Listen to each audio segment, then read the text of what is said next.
Everyone will have different memories of their physical education at school. So we are now on chapter 13, which is all about the evolution of physical education, year 1940 and beyond. The evolution of physical education is divided into different parts, and these are the following. First, sport and physical education during the World War II and post-World War II. Second, physical education and life support. Third, the Conant Report.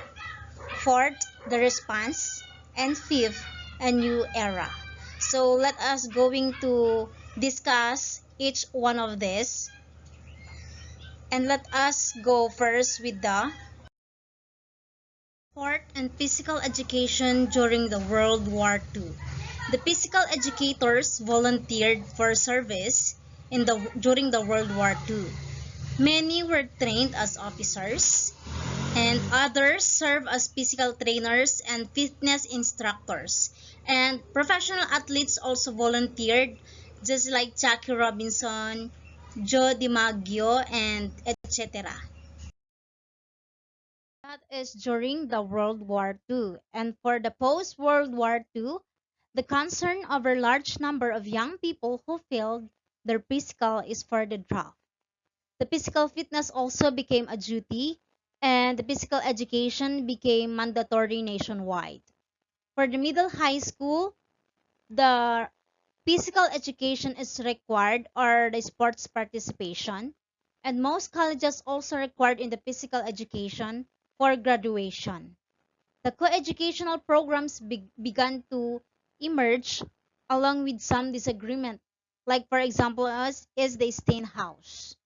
Additional impetus for military like training through sports came from increasing tension with Soviet Union or the Cold War.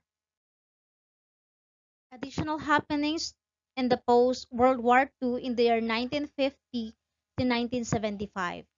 The men and women had different systems. Women's programs were often standard-based, while for the men, often emphasized for competitive sports. Coaching also became more specialized in the post-World War II. Most schools also are now separated with physical education and coaching as independent positions. Smaller schools retain dual teacher coach roles. Let's go on to the physical education and life support.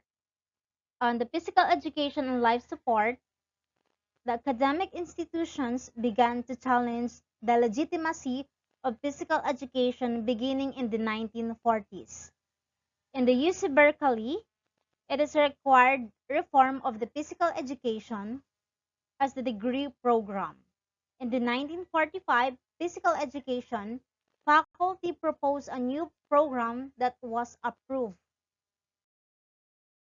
the Conant Report.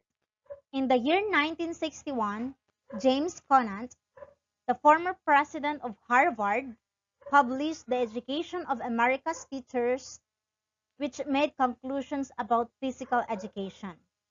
The inferiority complex by PE teachers related to arts and sciences.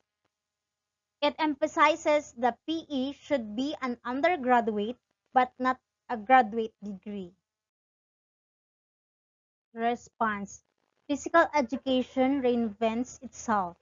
In the year 1964, Franklin Henry, a faculty in the Berkeley, presented physical education, an academic discipline to NCPAM conference.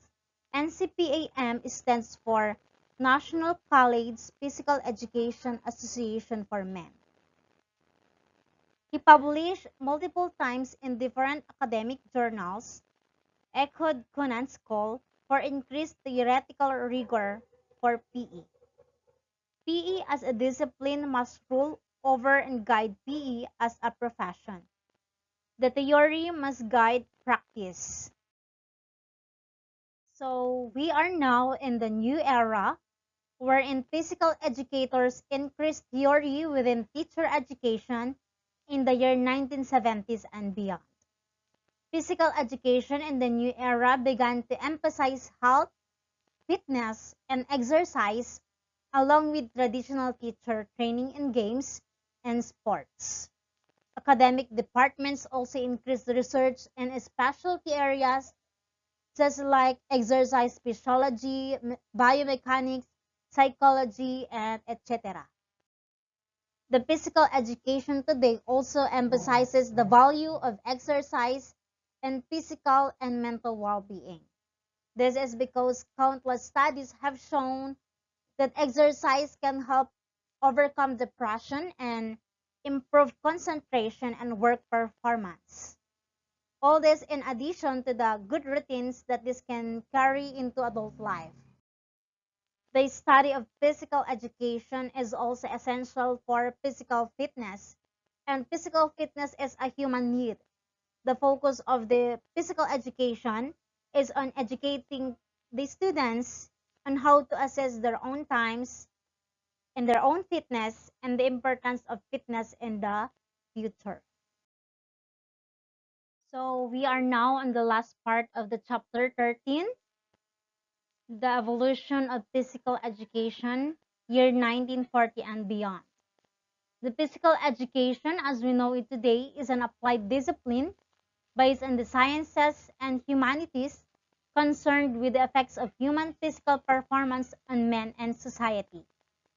This integration of the sciences of physiology and physics with philosophy, sociology, and psychology has resulted from steady evolution over the past 100 years. The early philosophies of instrumentalism and progressivism contributed significantly. Educational thought grew from education of the physical with emphasis on the body, fitness, and health, to education to the physical with an application to personality and consequently all of life. So these spaces were affected by abrupt changes which occurred during the World Wars, as discussed in this report. The post-war objectives focus more on individual development for life than physical development for victory. The role of women's physical education was not clearly defined as early as for men, and there were many misconceptions initially. The women's movement in the 1960s was much more influential in the improvement in women's physical education in America than were the world wars. In conclusion, it should be remembered that physical education is a dynamic applied science. Today's practices reflect the thoughts of today's scientists and educators to best equip people for today's world. Tomorrow's requirement may be quite different. So that is all about the physical education in the year 1940 and beyond. These are my references for the chapter 13. So let us now proceed to chapter 14, which is all about the sports in the 20th century. Many different views difficult to generalize sports practice in both rural and urban areas.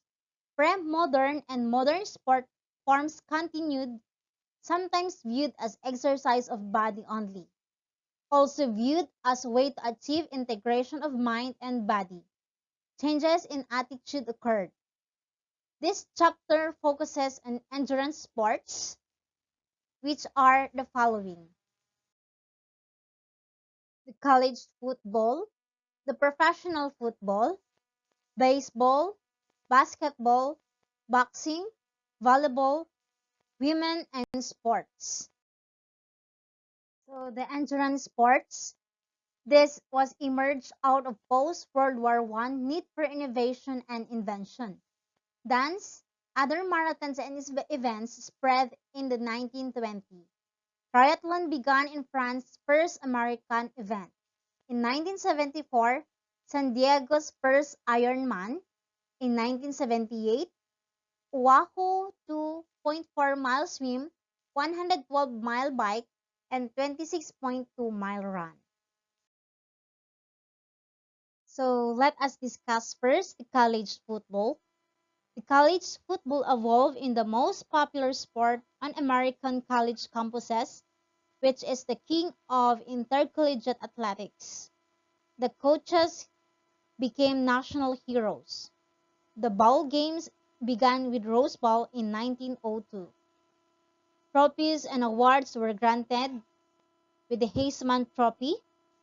Integration of football programs began in the late 1800s. In 1892, the first game between the two black colleges. The safety of the game was in question in the year 1892. In 1905, 18 football players were killed with the President Roosevelt called meeting to reform the game because of the happenings. The agreement is to keep the football, and they formed a government agency for football in the year 1905, and also the recruiting violations were also a problem in the year 1905. Held an educational role and also adopted minimum eligibility rules, 38 charter members who developed the forward pass rule. Aside from the college football, we have this professional football. It was played as early as 1894. The players were blue-collar workers and former college football players. The professional football struggled to gain legitimacy. In the year 1920, the American Professional Football Association, or the APFA, was formed by Jim Thorpe, who was the first president of the APFA. The teams were first of modern professional football. The AFPA name changes to the National Football League, or NFL, in the year 1920. It is the early struggle for respect and popularity of the professional football. The key players and advertising helped build a fan base. In the year 1946, the color barrier broken when Kenny Washington and Woody Strode joined the Los Angeles Rams.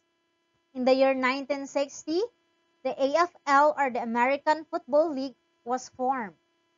In the 1966, the first Super Bowl was happened. In the year 1970, the merger of the American Football League and the National Football League. And that is all about football. So let us now proceed to baseball. So in the baseball, the hugely popular at all levels, the professional, the community, the school, is reflected as the social trends. Whites played in the Major League and African Americans played in the Negro League. Jackie Robinson joined the Brooklyn Dodgers in 1947, the first black to play in the Major League. Eddie Culp, a white man, briefly played in the Negro League. Both men were the object of the racial taunting. The first Negro League is in the year 1924 at the Kansas City. So, basketball, the famous basketball. We all know that basketball was invented by Dr. James Naismith in 1981 at Springfield College, Massachusetts. It was originally the YMCA. The game was an instant success by YMCA and became the hotbed of basketball. The high schools and colleges adopted the sports, and the popular with both women and men colleges, the YMCA and the AAU all had different set of rules. And we all know that the governing body of basketball is the FIBA, which is stand for Federation de Internationale Basketball Amateur. And that is all about basketball. It is just a brief discussion about basketball. So let us now proceed to the next sports, which is boxing. The boxing is outlawed in many states in early 20th century.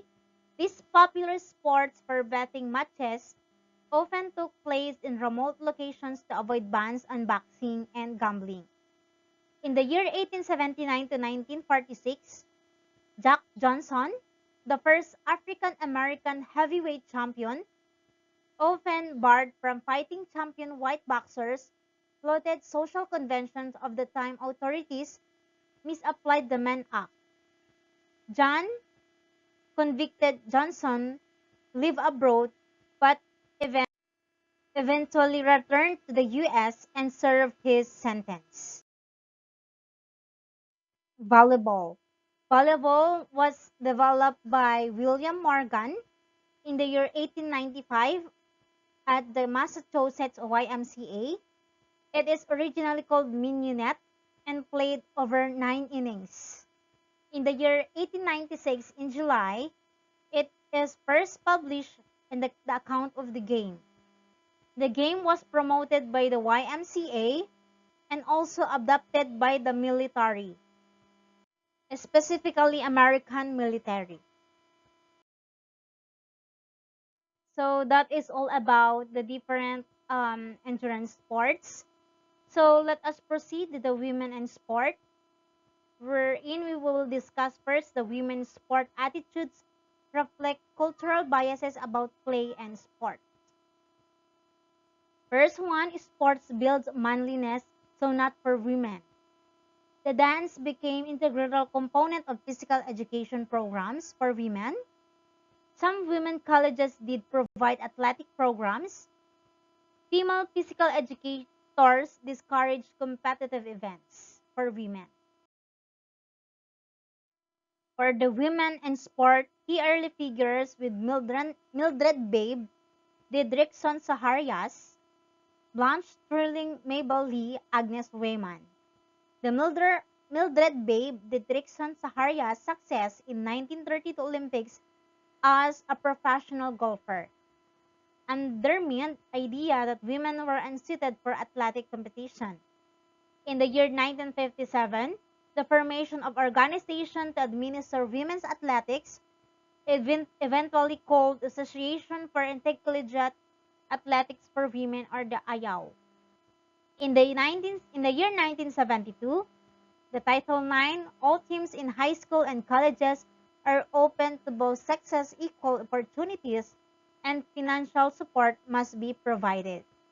The NCAA takes control of women's intercollegiate sports of the AYAW disband.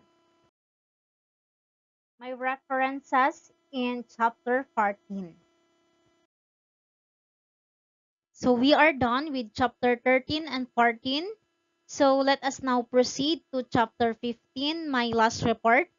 And this is all about the social and political history of the modern Olympic Games.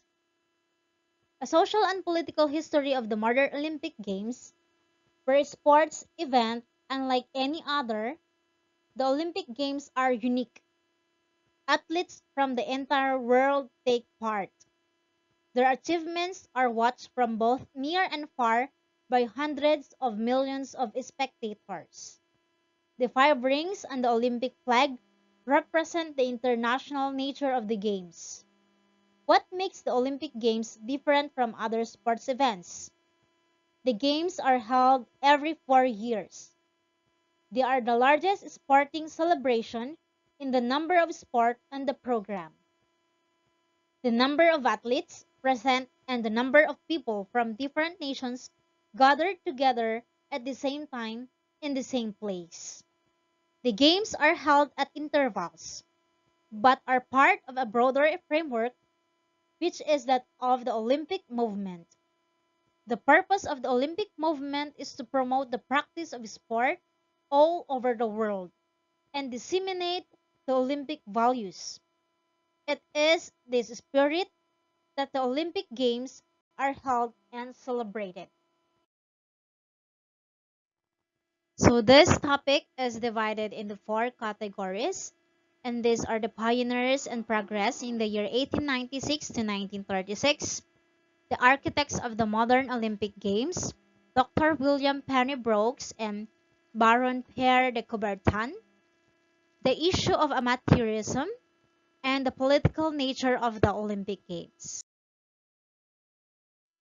The pioneers and progress in the year 1896 to 1936. The origins of modern Olympic Games originated in Athens in the year 1896. It evolved into one of the most significant social forces of the 20th century. The purpose of this is to produce an international athletic festival, to bring people together, to promote world peace, to educate the youth of the world. The modern games, the athletes meet and compete against athletes representing all colors, creeds, and political beliefs. Establish communication and dialogue with fellow athletes, and to test themselves against the best athletes in the world. There are two architects of the modern Olympic Games, and these are Dr. William Pennybrooks and Baron Pierre de Coubertin. Let us proceed first with Dr. William Pennybrooks. Dr. William Pennybrooks is the father of the British physical education. In the year 1850, the Wenlock Olympic Pass made ceremony and pageantry an important feature of this event. In the year 1860, it is known as the Wenlock Olympian Society. It worked with the Zappos family, the J. Janajus, and the Pierre de Coubertin to revive Olympic Games in Greece. Or Baron Pierre de Coubertin, or it is also known as the Baron Pierre de Freddy de Coubertin, dedicated his life to educational reform, focused on improving French pedagogy, and revitalized the youth of France, and games were a means to this end. International travels influenced his plan. The athletic competition would be the catalyst. He promoted athletics throughout France and gained control over amateur sports. So we are done with the architects of the modern Olympics, and let us go to the issue of amateurism. So one of the important topic before in the year 1932 Olympics, and in 1913, Jim Thorpe was stripped of his 1912 pentathlon and decathlon gold medals for playing one summer of semi-pro baseball. IOC opposed outright payments to athletes, failed to define compensation for loss of salary, and abuse of the amateur ideal. Coubertin did not support an amateurs-only rule. So the last but not the least, the political nature of the Olympic Games. Being at the forefront of the international stage, the Olympic Games have the potential to be used as a propaganda tool and an instrument of political interest. Here are some of the better known examples. In the year 1936 in Berlin, Germany, the Nazi regime appropriated the Games. In the years leading up to the 1936, several governments and sports organizations expressed their concerns about the regime and its policies. The threat of a boycott hung over the Games. In the end, it was more individual convictions that prevented certain athletes from attending. In the year 1956, in Melbourne, Australia, the Suez crisis and the Soviet oppression in Hungary provoked a strong reaction from some countries, which refused to send their athletes to the Games. In the year 1968, in Mexico City, or Mexico, American athletes Tommy Smith and John Carlos demonstrated against the racism in the USA. As they stood on the podium to receive their medals for the 200 meter, they raised black glove fists and bowed their heads when the American flag was raised. This gesture was their way of showing their support for the Black Power movement, which was fighting the discrimination against black people in the USA. As a result, they were disqualified. In the year 1972 in Munich, Germany, Palestinian terrorists took Israeli athletes hostage. The event ended in tragedy with 9 hostages executed and the death of a policeman and 2 other members of the Israeli delegation. The terrorists were killed by the police. In the year 1976 in Montreal, Canada, 22 countries, mostly African, boycotted the games to protest against a recent tour of South Africa, which imposed apartheid by the New Zealand rugby team. In the year 1980 in Moscow, Soviet Union, the United States called for a global boycott in response to the Soviet invasion of Afghanistan. American athletes were forbidden to take part in the games, under the threat of having their passports confiscated. Other countries followed by the US example and stayed away from the Moscow. And in the year 1984 in Los Angeles, United States of America, in response to the American boycott of 1980, Soviet Union refused to attend the games. The official reasons given were commercialization of the games and insufficient guarantees of athletes' safety. And these are my references in the chapter 15. And that's end my report, ma'am, with the chapter 13, 14, and 15. Thank you very much and God bless.